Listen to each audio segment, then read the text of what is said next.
Una comunidad de ensueño a orillas de un lago se estremece cuando la maldad se hace presente. Cuando ocurre algo así, todos se inquietan porque no saben de quién se trata o a dónde se fue o de dónde era. Es una carrera contra el reloj. La única pista es un video de vigilancia de baja resolución. ¿Puede un físico solar usar técnicas de la era espacial para identificar a un sospechoso? ¿Y a quién se le ocurriría consultar a la NASA? En los últimos minutos, cuando él la lleva hacia afuera, es evidente que le puso una cuerda o algo en torno a su cuello. Luego, el trabajo de un dentista resuelve el enigma. No hay duda de que en este caso tuvimos ayuda de los ángeles de la ciencia forense. En la carrera de un detective siempre hay un caso que se destaca como inolvidable. Escenas de crímenes extrañas que desafían la lógica. Mentes criminales que van más allá del entendimiento. Para llegar a la verdad, habrá que recurrir a forenses al extremo. Moose Lake, un lugar de ensueño para las vacaciones al norte de Minnesota. Moose Lake tiene una población de unos 2.200 habitantes. Sus casas están alrededor del lago y a unos 6 u 8 kilómetros de la ciudad hay otros 8 o 9 lagos, por lo que es una ciudad muy agitada los 12 meses del año. 26 de mayo de 1999. Es víspera del Día de los Caídos y el pequeño pueblo se prepara ante la avalancha de turistas. El 26 de mayo fue un día jueves por la noche. Yo trabajé en el turno de noche. Fue una noche maravillosa, hacía calor. Había mucha gente y mucho movimiento. A las 10:30 de la noche, Catherine Hanek está terminando su turno en un restaurante junto a una gasolinera en las afueras de la ciudad. A la hora del cierre, un hombre aparece entre las sombras. Apagué todas las luces. Estaba limpiando y ordenando cuando oí que alguien entró por la puerta principal. Señor, el local ya está cerrado. Entró un hombre. Ya cerramos. Y quería ir hasta el otro lado, a la gasolinera, y le dije que la puerta estaba cerrada, que no podía entrar por esa puerta. Entonces me pareció que se iba. Catherine se siente aliviada cuando el sujeto se va, pero no es ella la que está en peligro. Él parecía intoxicado. Entonces cerré la puerta principal. Antes de irse, Catherine pasa a despedirse de su amiga Katie Poirier, quien trabaja el último turno en la tienda de la gasolinera. Conocí a Katie cuando trabajé con ella en la gasolinera, al lado del restaurante. Nos hicimos amigas entonces. Así que antes de irme le dije a Katie que me iba a casa, como siempre lo hacíamos, porque le dije, me voy, por lo cual ella sabía que me iba. Pero cuando Catherine llega a su auto, se sorprende al ver que el hombre que pensó que se había ido permanece ahora en el estacionamiento. Se subió a su camioneta y se fue. Y yo salí al mismo tiempo, así que estaba justo detrás suyo. Y luego se dirigió por la carretera en la misma dirección en que iba yo, porque me dirigía a la ciudad donde vivía. Incluso él manejaba como si estuviera ebrio. Yo me preguntaba, ¿qué diablos le pasa a este tipo? Como a la medianoche, clientes pasan a la gasolinera a llenar sus estanques e ingresan a la tienda para pagar, pero no hay nadie. Y algo no concuerda. Hay dinero en efectivo sobre el mostrador. Preocupada y un poco asustada, una mujer llama al departamento de policía de Moose Lake.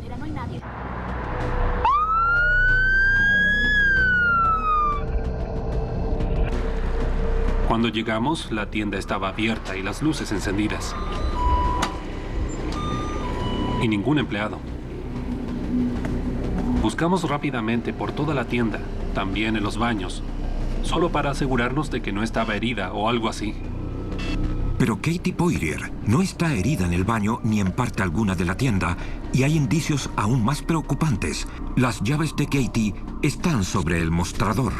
Su auto sigue en el estacionamiento. Inmediatamente, Heaton, jefe del departamento de policía, revisa el video de la cámara de vigilancia de la tienda. La resolución es baja, pero suficiente para darse cuenta que Katie Poirier, de 19 años, fue forzada a salir de la tienda contra su voluntad. Crímenes como este no se supone que ocurran en lugares como Moose Lake. Era una imagen escalofriante, porque él tenía las manos en torno a su cuello y literalmente la empujaba hacia afuera. Dale Heaton tiene casi 50 años de carrera y comienza a pensar en lo peor. Lo primero que pensé fue, tenemos que encontrarla y rápido, porque la persona que la secuestró no lo hizo con buenos propósitos. Todo el estado colabora con la solicitud de apoyo. Nuestro departamento de policía es pequeño. De vez en cuando recibimos ayuda del departamento del sheriff del condado de Carlton. Dave Sebow, ex sheriff del condado de Carlton, apoya con varios de sus oficiales. Cuando vi el video y vi que él tenía sus manos en torno a su cuello, tratando de sacarla de esa tienda, una de las cosas que pasó por mi mente fue, ¿cómo resolveremos esto? Sin tiempo que perder, los hombres comienzan a trabajar. Sabemos que en un secuestro las estadísticas señalan que hay un tiempo de 72 horas en que tenemos la posibilidad de rescatar a la víctima aún con vida. Pero ya se ha perdido un tiempo precioso. La cinta mostraba que eran las 11:38. Tras recibir la llamada, nosotros no llegamos a la escena sino cerca de las 12:23, por lo que el autor del crimen tuvo todo ese tiempo para llevarla a algún lugar. Cualquier espera es tiempo perdido en una situación como esta. La prioridad era buscar en las áreas cercanas. Buscamos en algunos lugares cercanos, a donde van las parejas de enamorados por si la habían llevado allí. Y entonces, alrededor de la 1 o un poco después, volví a la oficina y recibí una llamada del FBI y del Departamento de Aprehensión Criminal. Ha pasado 1 hora desde que la policía llegó a la escena y Heaton debe hacer lo que todo investigador teme hacer: comunicar la terrible noticia a la familia de Katie. Yo estaba durmiendo en casa de mis padres. Había llegado allí casi a la misma hora en que a ella se la llevaron y eran como la 1:30, 2 de la mañana. Mi mamá abre la puerta y comienza a gritar: se la llevaron, tu hermana ha desaparecido. No pasa mucho tiempo antes de que los oficiales reúnan a un pequeño grupo de voluntarios que en la mañana empiezan a dispersarse por toda la zona. Al parecer, todo el mundo busca a Katie. Había unas 1000 personas buscando. Mientras más pequeña sea la comunidad, es más solidaria. Si alguien necesita algo, los vecinos entran en acción y ayudan. Especialmente cuando uno de ellos está en problemas. Todos conocían a Katie. Era como una hija para ellos. Mientras Sebow y sus hombres amplían la búsqueda de Katie, los técnicos forenses procesan la escena del crimen. Había muchas superficies planas, en la puerta, sobre el mostrador. Pero como es una tienda y cientos de personas pasan por ahí a diario, sabemos que solo hay una remota posibilidad de encontrar algo que nos pueda servir. Procesar las huellas dactilares podría tomar semanas y no hay otra evidencia útil. Mientras tanto, la palabra secuestro continúa propagándose y el miedo cunde en Moose Lake. Cuando ocurre algo así, todos comienzan a inquietarse porque no saben de quién se trata o a dónde se fue o de dónde era. ¿Acaso volverá? En ese entonces yo era muy codicioso. Quería más de lo que tenía. Esta noche. 1999, 5:30 de la mañana. Han pasado más de 6 horas desde que Katie Poirier, de 19 años, fue secuestrada en una tienda de Moose Lake, Minnesota. La policía tiene un video de vigilancia donde aparece el secuestrador de Katie, pero hasta ahora de nada sirve. Mi gente trabajó muchísimo con la cinta, viéndola una y otra vez, tratando de asociar artículos que se encontraban en la tienda para ver si podíamos determinar aún más la descripción del individuo, por ejemplo, su altura y su peso. Después de horas de arduo trabajo, los investigadores aún no visualizan el rostro del secuestrador, pero han construido una descripción parcial.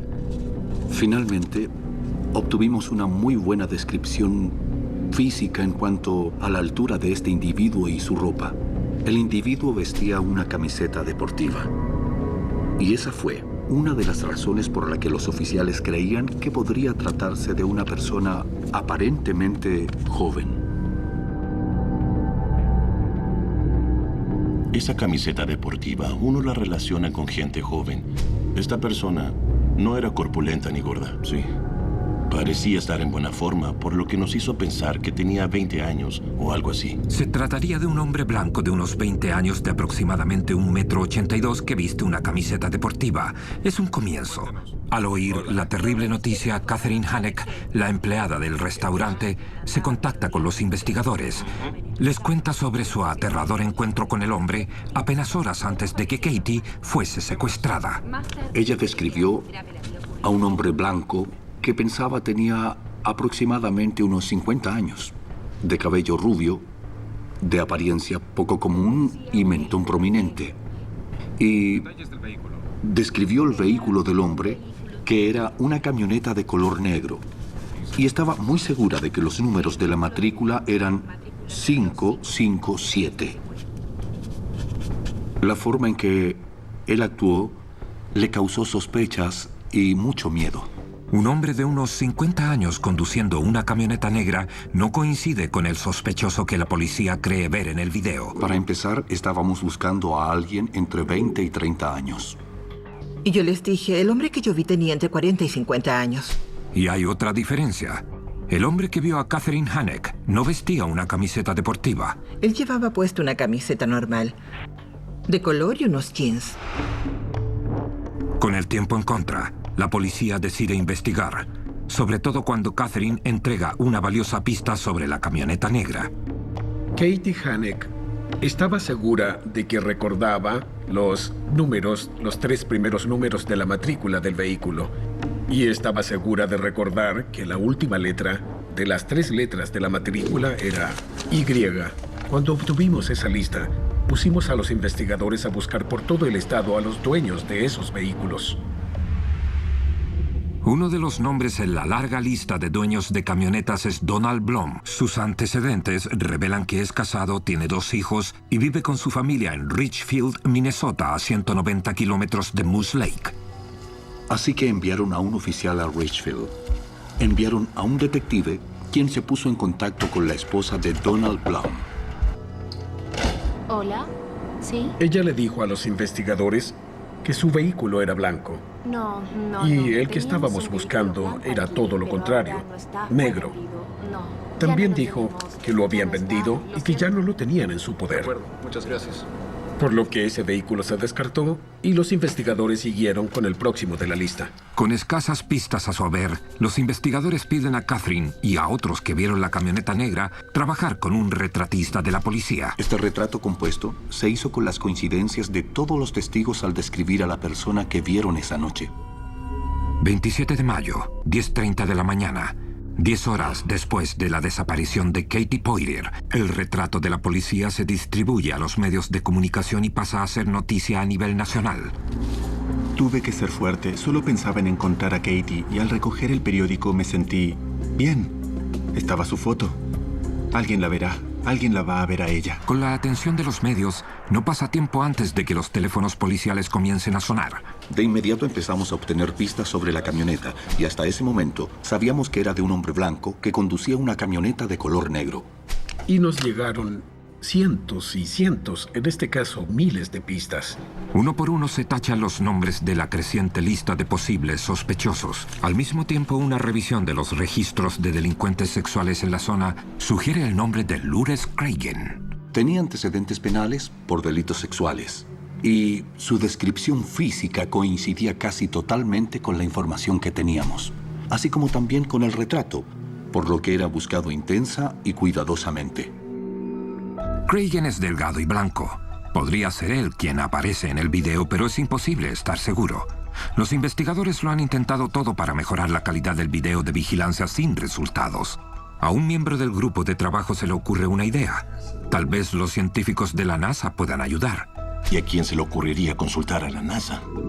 Recibí una llamada del FBI en que decían que tenían un caso sobre una jovencita secuestrada, Katie Poirier, y que querían traerme un video para que yo tratara de mejorar la imagen de la cinta y así revelar quién era el autor del crimen.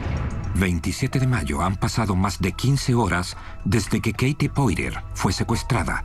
Los agentes del FBI entregan el video de vigilancia al físico solar David Hathaway de la NASA en Huntsville, Alabama. Él se especializa en limpiar imágenes de baja resolución enviadas desde millones de kilómetros en el espacio. Estudio el Sol y en especial el ciclo de 11 años de manchas solares. Por eso proceso muchas imágenes, tratando de obtener imágenes nítidas del Sol y luego las analizo. El sistema de estabilización de imagen de video o VISAR fue iniciado por el Dr. Hathaway y se utilizó por primera vez en 1996 en un crimen. Nos involucramos en el análisis forense cuando el FBI vino al Centro de Vuelos Espaciales Marshall después del atentado en el Parque Olímpico en Atlanta. Sabían que podíamos aclarar las imágenes del Hubble, que estaban borrosas, y vinieron a pedirnos ayuda. Desde entonces, el Dr. Hathaway ha ayudado a resolver crímenes mejorando imágenes esenciales, pero estas son diferentes a todo lo anterior. Este es tal vez uno de los videos más desgarradores. Verla a ella trabajando activamente en la tienda tratando de ayudarlo, como si él fuese a comprar algo, y luego ver cómo la arrastra hacia afuera, casi con total seguridad con una cuerda o algo alrededor de su cuello. Es impactante. Es difícil lidiar con esto. En esta sala de emergencias, vemos los casos impredecibles que hasta los más expertos deben tratar. Estas son las historias que los doctores no se atreven a contar.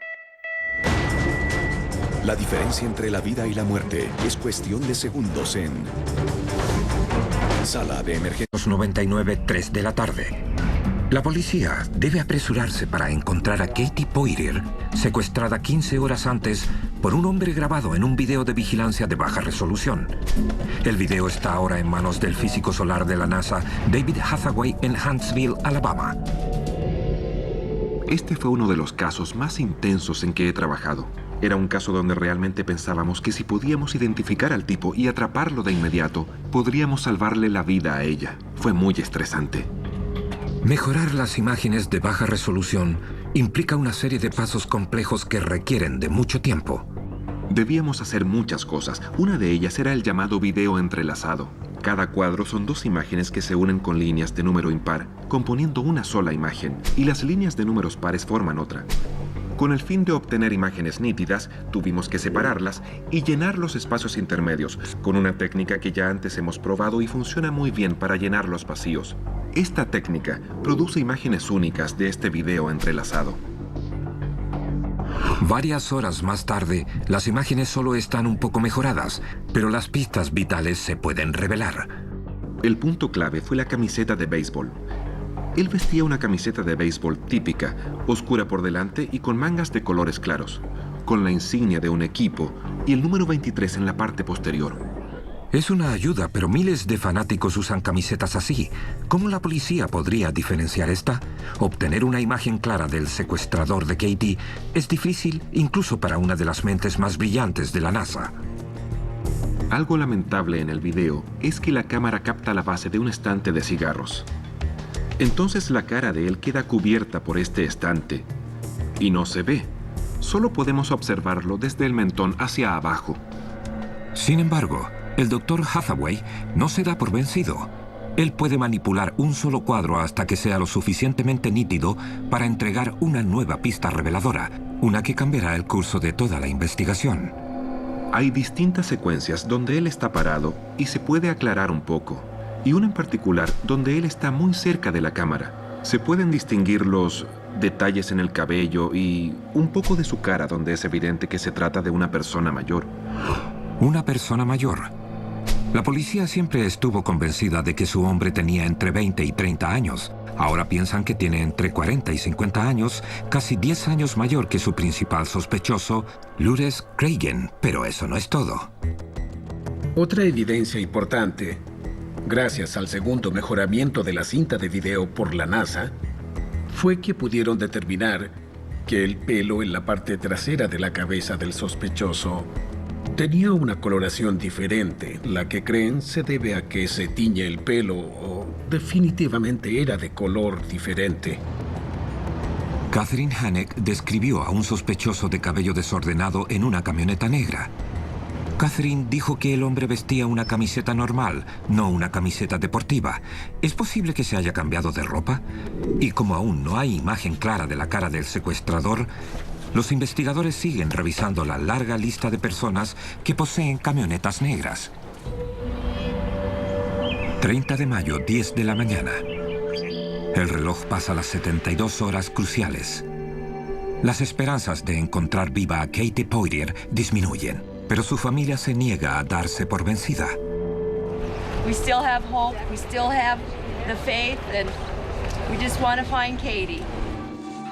Los voluntarios tampoco ceden, incluso cuando los días de búsqueda se transforman en semanas. La gente tomaba sus vacaciones solo para la búsqueda. Me refiero a gente de lugares tan lejanos como Alaska viniendo a ayudar a California. Desesperados por resolver el caso, los investigadores citan a los fanáticos del deporte con la esperanza de que alguien reconozca la camiseta que vestía el secuestrador de Katie. Si tiene información sobre el paradero de Katie Poirier, póngase en contacto con el departamento del sheriff del condado de Carlton. Y funcionó. De inmediato recibimos llamadas telefónicas de un par de personas que trabajaban en un hogar de ancianos en Twin Cities. Esas personas decían que un compañero de trabajo de ellos, un tal Donald Hutchinson, se parecía a la persona en el video. También informaron que tenían una camiseta que le habían visto usar en varias ocasiones, muy similar a la de las imágenes. Pero lo que esas personas dicen después es lo que llama la atención de los investigadores. Muchas gracias. Ellos también sabían que conducía una camioneta negra. Y sabían que había dejado de conducirla justo después del secuestro de Katie Poirier. También informaron que no había asistido a su trabajo el día después del secuestro y que volvió a trabajar al día siguiente, pero que su aspecto había cambiado bastante. Se había cortado el cabello y estaba dejando crecer su barba y pensaron que se estaba comportando en forma extraña. Fue un momento importante. Muy significativo. Adiós. Inmediatamente empezamos a investigar sobre el señor Hutchinson y nos enteramos que tenía varios apellidos diferentes. Su verdadero nombre era Donald Pins. Fue bautizado como Donald Pins, pero también usaba el nombre de Donald Blum. Donald Blum puede ser un seudónimo, pero una revisión de los registros policiales indica que habían entrevistado a su esposa sobre la camioneta negra de Blum. Ella le dijo a la policía que su esposo la había vendido hace mucho tiempo, por lo que el nombre de Blum se había borrado de la lista, pero ahora regresa como el sospechoso número 1. Cuando los investigadores realizan una orden de allanamiento en su residencia en Richfield, encuentran una poderosa camioneta negra en el garaje. Al contrario de lo que su esposa dijo a los investigadores, y la matrícula era 557 Henry David Y, HDY, tal como lo había informado Katie Hanek. Estábamos absolutamente seguros de que esa era la camioneta que buscábamos. En gran parte porque nuestra testigo ocular, Katie Hanek, estaba muy segura de que esa era la matrícula. Tenía antecedentes penales significativos, incluyendo condenas por múltiples conductas sexuales criminales, condena por asalto con agravantes, condena por secuestro. ¿Era Katie Poirier una más en la lista de víctimas de Blum? Sin duda, era la mejor pista que teníamos hasta entonces. Y decidimos que haríamos todo lo posible para determinar si Donald Hutchinson, Donald Blum, era nuestro sospechoso o no lo era. Con Pizza Hut, ahora disfruta una gran pizza. Descubre que Blum tiene una propiedad cerca de Moose Lake, a 160 kilómetros de su casa en Richfield. Con una orden de allanamiento, los investigadores se mueven rápidamente. Después de semanas en que las llamadas disminuyeron y no teníamos nada, ahora nos pareció que teníamos algo. Esta propiedad se encuentra lejos en el campo. No había salida y teníamos muchas esperanzas de encontrar a Katie encadenada o algo así. Pero Katie no se encontraba ahí. Buscamos por todo el lugar. Vaciamos una pequeña laguna del jardín. La rastrillamos. También vaciamos la fosa séptica. Frustrados y cansados, los investigadores están a punto de dejarlo todo cuando tropiezan con algo. Una caja de fuego. Esa caja de fuego era como un brasero recreativo y tuvimos que examinar cuidadosamente la capa superior para ver si podíamos encontrar joyas o cualquier cosa relacionada con Katie. Y lo que encuentran es inquietante. En esa caja de fuego encontramos fragmentos de lo que nos parecieron fragmentos de huesos y un pedazo de lo que parecía ser un diente. Yo lo miraba y tenía la forma de un diente, pero estaba quemado y lo empaquetamos como evidencia. También encontramos otros huesos. Y no sabíamos si algunos eran de animal o podrían ser humanos. Nosotros realmente creíamos ir por el camino correcto.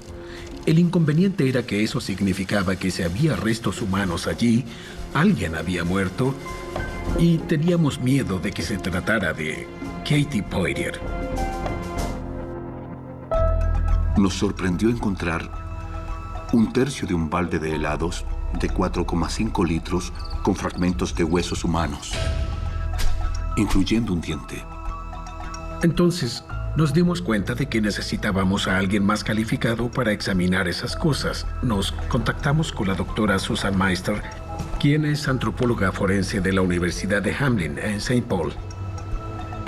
Me preguntaron si podía examinar una pequeña colección de huesos fragmentados y quemados muy significativos para determinar si eran humanos o no. Así que los revisé y les dije sí, definitivamente hay fragmentos humanos en este grupo de huesos. Ya sea que los huesos pertenezcan a Katie Poirier o a alguien más, ahora los investigadores creen tener un homicidio. Eso que está cubierto por carne, a menudo se ve la formación de este tipo de fractura semilunar, o lo que llamamos fractura de la uña del pulgar, que se forma a lo largo del hueso cuando el tejido se está quemando y se está carbonizando.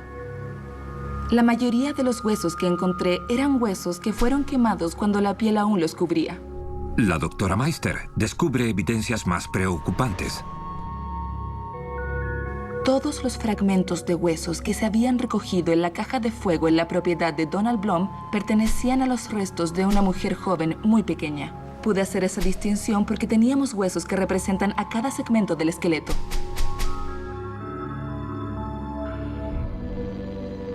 Ese fue un día bastante deprimente. Nos invadía la impotencia de que ya era demasiado tarde. ¿Qué se puede decir? Fue algo muy difícil encontrar lo que allí encontramos. La mayoría de los fragmentos de hueso están calcinados, y ese es el grado más severo de una quemadura. Así que creo que el asesino quería asegurarse de que el cuerpo se quemase de manera uniforme, y asegurarse también de que cada parte del cuerpo se quemara de la misma forma. Luego, más noticias sorprendentes. Cada resto que se recuperó de la caja de fuego, que fue identificado como resto humano, corresponde a una mujer joven. Sin embargo, 2 fragmentos son distintos y no corresponden.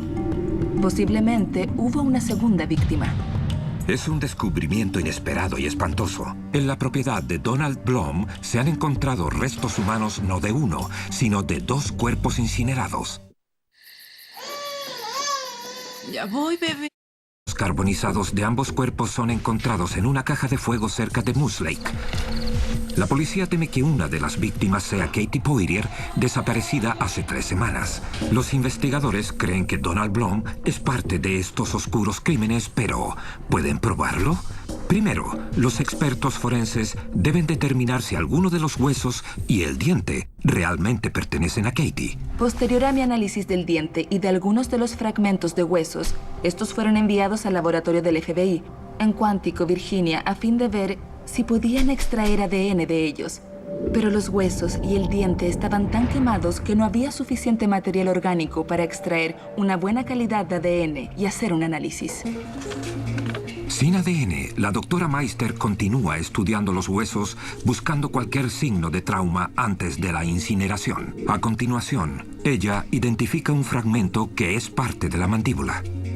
Dada la extrema fragmentación del hueso y cómo todo el pequeño hueso encajaba en el sitio, fue muy sorprendente haber encontrado tanto el diente como el fragmento de la mandíbula en que encajaba. Fue muy sorprendente. Después de terminar mi análisis y de haber identificado todos los fragmentos posibles, llamamos a un odontólogo forense para analizar los restos de los dientes. La doctora Meister recurre al doctor Thomas Ramrick, un reconocido experto en la materia. El diente estaba muy quemado. La porción orgánica del diente había sido quemada casi por completo. Es posible compararlo con la ceniza en la punta de un cigarro. Una vez que determinamos que el diente era realmente humano, fue necesario comparar ese diente con los rayos X de Katie Poirier, tomados antes de su desaparición, y buscar similitudes entre lo que llamamos rayos X ante-mortem y post-mortem. Pudimos determinar que había muchas similitudes físicas. Similares, pero no totalmente iguales, lo que obliga a realizar más pruebas para determinar si el diente es de Katie.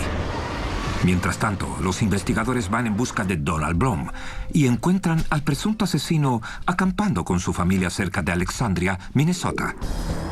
A avanzadas horas de la noche del día 19, ya en la madrugada del día 20, enfrentamos a Donald Blum por primera vez durante la investigación. Una de las primeras cosas que dijo fue, no fui yo, no soy yo, no era mi camioneta. Y le preguntamos, ¿a qué te refieres con que no fuiste tú? Y él dice, bueno, me refiero a esa chica que secuestraron en Moose Lake. Los investigadores presionan aún más. Blum afirma que escuchó sobre la desaparición de Katie en las noticias y dijo que estaba en casa con su esposa esa noche, pero la siguiente pregunta lo hace tropezar. Le preguntamos sobre su camioneta y dijo que una vez fue dueño de una vieja camioneta, pero que hace mucho tiempo se la había vendido a su hermano. No sabía que nosotros ya teníamos esa camioneta y que la habíamos encontrado en su garaje en Richville. La policía detiene a Donald Blum bajo sospecha de secuestro de Katie Poirier.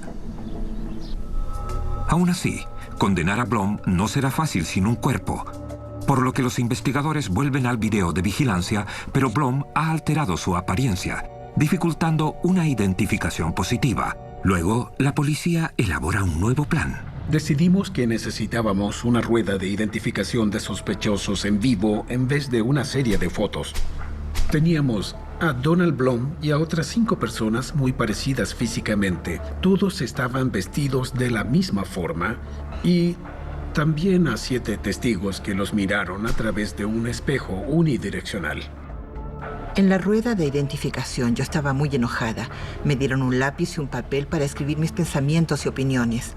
Y todo lo que pude hacer fue tomar el lápiz y solo hacerlo sonar, porque estaba muy nerviosa cuando lo vi. Yo sabía que era él. Varios testigos están de acuerdo. Mientras tanto, el Dr. Ramrick compara el diente carbonizado con los informes dentales de Katie y los rayos X. Había algunas similitudes entre las formas de las raíces y la longitud de la raíz. Había similitudes en la forma del diente número 18. Y había similitudes cuando comparamos las áreas óseas entre los dientes de ambas radiografías. El molar número 18 de Katie se parece al diente carbonizado, pero ello no basta para una condena. Y sin una identificación positiva, Donald Blum podría quedar en libertad. La dentista de Katie, Melanie Meyer Byrne, tiene una idea. 2 semanas antes de que descubrieran cuál diente era, les había dicho que acababa de empastar una muela a Katie con un nuevo material que utilicé y que tal vez podrían mirar los componentes y a lo mejor ese material estaba en el diente que encontraron. El Dr. Ramrick confirma que el diente carbonizado fue intervenido, pero la posibilidad de que ese diente encontrado en la caja de fuego sea el mismo molar que le compusieron a Katie es mínima. En ese entonces yo era... Convicto, se encuentran restos óseos que se cree son de Katie Poirier. La policía cree que Blum secuestró y asesinó a Katie y luego intentó encubrir el crimen. Pero para probar la teoría de los investigadores, primero debe haber una positiva identificación de los restos y solo cuentan con un diente. Una vez que determinamos que no se podía eliminar a Katie como la persona que estaba en la caja de fuego, el diente fue entregado al Departamento de Aprehensión Criminal para análisis químico. Ese diente efectivamente era el diente de Katie Poirier. Solo había sido compuesto un par de semanas antes por la dentista, quien utilizó una nueva resina dental y una amalgama y la colocó en la parte superior de la resina dental. Me pidieron si podía encontrar rastros de esa resina dental. Donald Melander, del Departamento de Aprehensión Criminal de Minnesota, utiliza un microscopio electrónico de barrido para magnificar los dientes carbonizados cientos de veces. Yo efectivamente encontré un poco de resina dental en la parte inferior de la cavidad. Vi un parche de circonio y silicio en ella, que eran los principales contenidos de la resina dental. El hallazgo de estos componentes es muy singular, porque estaba bajo una amalgama y se supone que es el único producto realmente compatible con una amalgama. Es algo muy singular. Eso necesitaba escuchar el fiscal del distrito del condado de Carlton, Thomas Pertler. Eso confirmó que el diente que estuvo examinando, que fue sacado de la caja de fuego, que era el diente post-mortem y estaba tratado de la misma manera que lo había hecho la dentista de Katie justo antes de su secuestro, por lo que todos coincidían en que esta era una identificación de Katie Poirier. Para nosotros esa fue la prueba clave que demostró que Katie Poirier en realidad había fallecido. Los investigadores fijan ahora su atención en el monstruo al que creen responsable de la muerte de Katie, Donald Blum. Al principio, Blum se aferra a su historia de que no tiene nada que ver con el asesinato de Katie, pero cuando se enfrenta a las pruebas forenses irrefutables, finalmente se conmueve y confiesa. Durante su declaración, reconoció haber ido hasta su propiedad en Moose Lake. Admitió haber ido a la tienda a la espera de una oportunidad para secuestrar a Katie. Con voz casi monótona, con lo cual quiero decir sin emoción alguna, la sacó de la tienda y la puso en su camioneta y se dirigió a su propiedad. Al llegar a su propiedad, describió sus intentos de escapar y cómo impidió que lo hiciera. Obviamente, ella comenzó a luchar.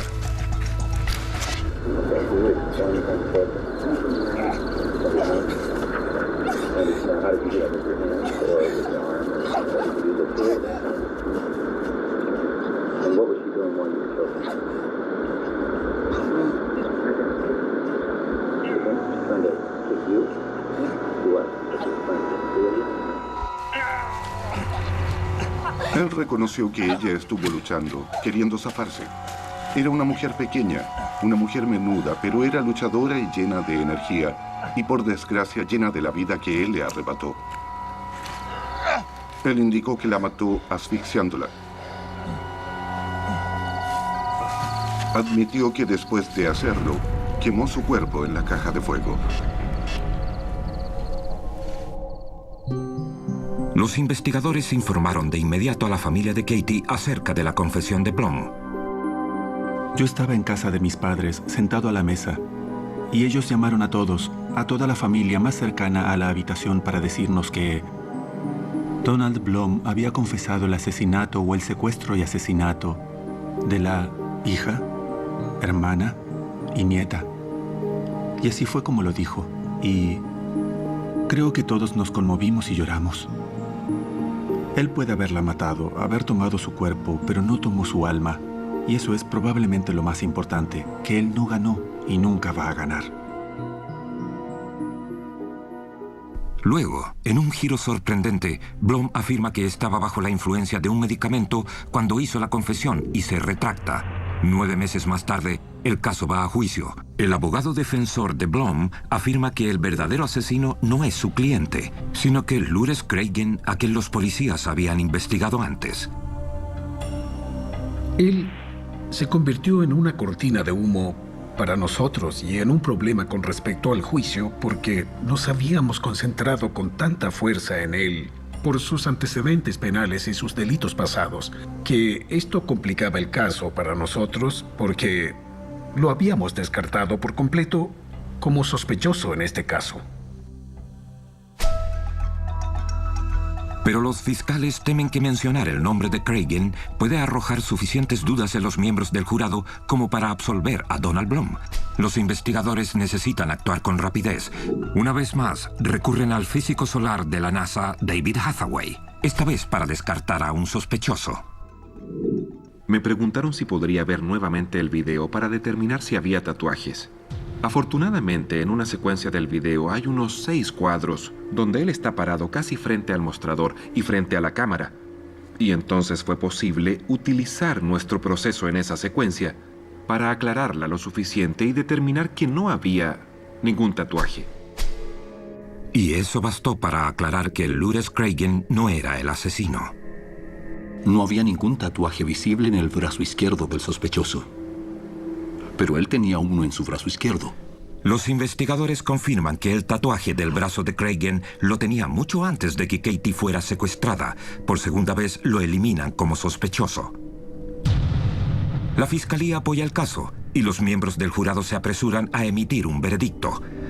A Donald Blum, de 50 años, se le considera culpable del secuestro y asesinato en primer grado de Katie Poirier. El 16 de agosto de 2000, Blum es condenado a cadena perpetua sin posibilidad de libertad condicional. Ahora está en prisión y no volverá a salir de ahí. Finalmente, si no hubiera sido por un científico de la NASA y un solo diente examinado por un equipo de expertos forenses, Donald Blum aún estaría caminando por las calles acechando a otras mujeres. En seguridad pública hablamos de crear nuestra propia suerte, pero hay que trabajar muy duro para lograrlo. No hay duda que en este caso nos ayudaron los ángeles de la ciencia forense. Fue tan fortuito encontrar ese diente. Fue lo único identificable que hallamos y pudimos relacionarlo con ella en un 100%. Tanto que pensé que era lo más grande en este mundo. Fue el diente.